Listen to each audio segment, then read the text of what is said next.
There's a very famous quote these days that says that stay away from people who are pessimistic or negative. Don't mix up with them or they're gonna pass their negativity on to you. And I somewhere agreed with it too, because it is the reality that the type of content that we consume is the type of person that we become. Because after a certain time, people's negativity do start to get into our head. But then I realized that it's not practically possible to avoid people who are pessimistic. Because we aren't living in a fancy world and we can't always surround ourselves with people who see the glass as half full. We will have some people around us who will see the glass as half empty. You might have a relative like that, a friend or a colleague who always have the habit of looking at the negative side of the story.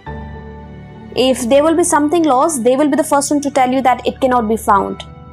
If you have started to do something new, they will be the first one to tell you that it isn't going to work out. And what happens is that after a certain time, their pessimistic view of looking at things starts to get into our head. And we start to think that way. We start to become a little pessimistic about things. So how it is going to be possible that we can sustain our positivity and optimism and yet at the same time live peacefully with everyone? That we don't freak out when someone isn't able to see what we can see.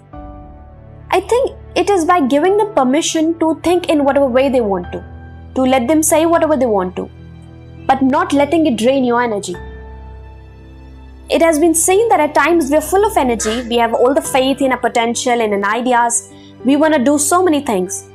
And then a person comes and tells us that we are doing the wrong thing, our ideas are really absurd.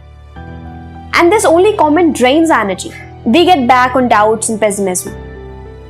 So we will have to accept that every hand now will be coming across such people who will say things that will get into our nerve.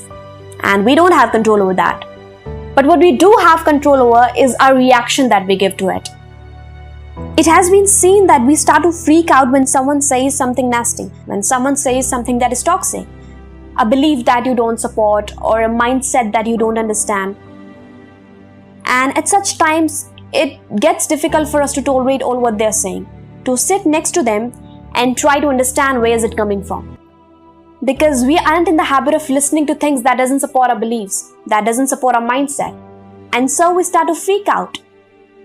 I think that it is to be a weakness that we cannot even bear people whose beliefs differ from us. People really complain that I want to do so many things in my life, but my parents don't understand. Nobody supports me. Nobody can see what I can see. People do complain about all of these things.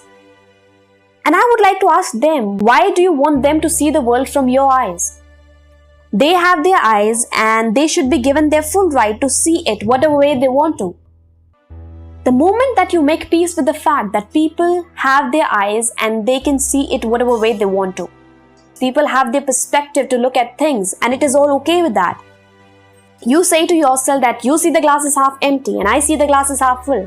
And we are both right. Because the glass is as much half empty as it is half full. It is totally upon the way that we look at it. But at the same time, you have to keep it in your mind that I am not going to be accepting your view, nor will I force you to accept mine. As simple as that. The point that I want to make here is that by avoiding negativity, by running away from people who are negative or who are pessimistic, it is not going to be a very wise thing to do. We will always be having people around us who will see the glass as half empty, who cannot help themselves from seeing the negative side of the story. Dealing with pessimistic people has nothing to do with keeping them away physically. You cannot run away from them because these are the people who you love, these are the people who you're really connected to. But it has a lot to do with keeping them away mentally. That means that you don't let their pessimism get into your head. You give them full right to interpret the situation from their level of understanding. And no matter how toxic or absurd that seems to you, it shouldn't affect you in any way. That's the level of optimism we need to have. Rather than running away from negativity or a negative comment, we should better try to strengthen our capability of dealing with it. That's what I'm trying to say.